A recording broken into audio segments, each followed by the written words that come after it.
بسم اللہ الرحمن الرحیم۔ السلام علیکم دوستو، امید ہے کہ آپ سب خیریت سے ہوں گے۔ دوستو آج کی اس ویڈیو میں ہم آپ کو جفانی پھل کے بے حد فوائد کے بارے میں آگاہ کریں گے۔ دوستو قدرت کی یہ نعمت ڈینگی بخار کے مریض کو کھلانے سے ان کے پلیٹلیٹس نارمل ہو جاتے ہیں اور ہیموگلوبن بھی ٹھیک رہتا ہے۔ فائبر کی وجہ سے یہ نظام ہاضمہ کے لیے بہترین پھل ہے، خاص طور پر قبض کے افراد کے شکار کے لیے یہ بہت ہی مفید ہے۔ اس پھل کو کھانے سے کمر درد میں آرام ملتا ہے۔ یہ معدے کی سوزش اور گلے کی خراش کے لیے بھی مفید ہے اور قوت مدافعت میں اضافے کا سبب بنتا ہے۔ یہ پھل شوگر کو کنٹرول کرتا ہے اور دل کی بیماریوں کو کھانے میں بھی فائدہ مند ثابت ہوتا ہے۔ یہ پھل نہ صرف معدے بلکہ بڑی آنت کی تمام بیماریوں کے لیے مفید ہے۔ پینڈس کے مرض میں کھانا اس کو مفید ہے، بلکہ سخت جسمانی مشقت سے پٹھوں کی اکڑن اور درد کو ختم کر دیتا ہے۔ دوستو یہ پھل مارکیٹ میں نومبر، دسمبر اور جنوری تک رہتا ہے۔ دوستو اس پھل کو علاقے کے لوگ تو بڑی اچھے طریقے سے واقف ہیں اور شہروں کے لوگ اس کے فوائد سے ناواقف ہیں، کیونکہ دوستو بڑے بڑے حکیموں اور ڈاکٹروں سے جب اس پھل کا پوچھا گیا تو وہ بھی لا علم نکلے۔ دوستو آپ ایک بار اس پھل کو اپنی زندگی کا حصہ بنا کر دیکھیں، آپ کو بے شمار فوائد حاصل ہوں گے۔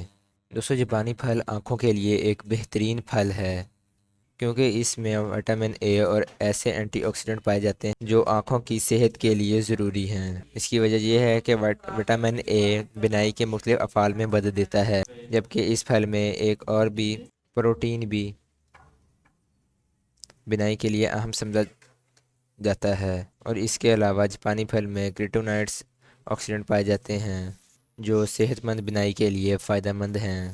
دوستو جاپانی پھل پانی میں موجود حل ہونے والے فائبر سے بھرپور ہوتا ہے، جس کی وجہ سے یہ جسم میں کولیسٹرول کی زیادہ مقدار خاص طور پر نقصان دہ سمجھی جاتی ہے۔ ایل ڈی ایل کولیسٹرول کی مقدار کم کر کے امراض قلب، فالج اور ہارٹ اٹیک سے بچاتا ہے۔ املوک میں پایا جانے والا فائبر آنتوں کی سرگرمیوں کو بھی معمول پر لاتا ہے، جبکہ ہائی بلڈ پریشر کی سطح کو معمول کرنے کے لیے بھی بہت ضروری ہے۔ اس پھل میں موجود کاربوہائیڈریٹس کو کم کرنے، ہضم کرنے اور شکر کے جذب ہونے کی رفتار کو سست کرتے ہیں، جس سے بلڈ شوگر لیول کی سطح بڑھنے سے روکتی ہے۔ 37,000 پر کی جانے والی تحقیق کے مطابق جاپانی پھل میں بیٹا کیروٹین کی وافر مقدار پائی جاتی ہے، جس کی وجہ سے اس کو کھانے سے ڈائبٹیز ٹائپ 2 کا خطرہ کم ہو جاتا ہے۔ ڈائبٹیز پر کی جانے والی ایک اور تحقیق کے مطابق پانی میں حل ہونے والے فائبر کا استعمال بڑھانے سے بلڈ شوگر لیول کی سطح میں نمایاں بہتری آتی ہے۔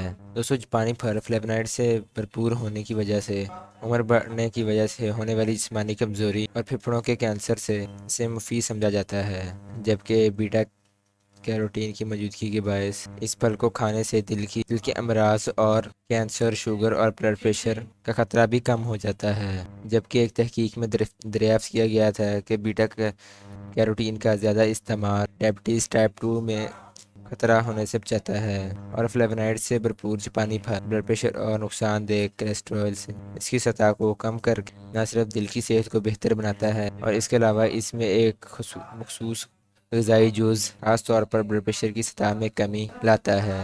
تو دوستو یہ تھی آج کی ویڈیو، امید ہے کہ ویڈیو پسند آئی ہوگی۔ ویڈیو کو لائک کریں، شیئر کریں، کمنٹ کریں اور چینل کو سبسکرائب کریں۔ اجازت دیں، اللہ حافظ۔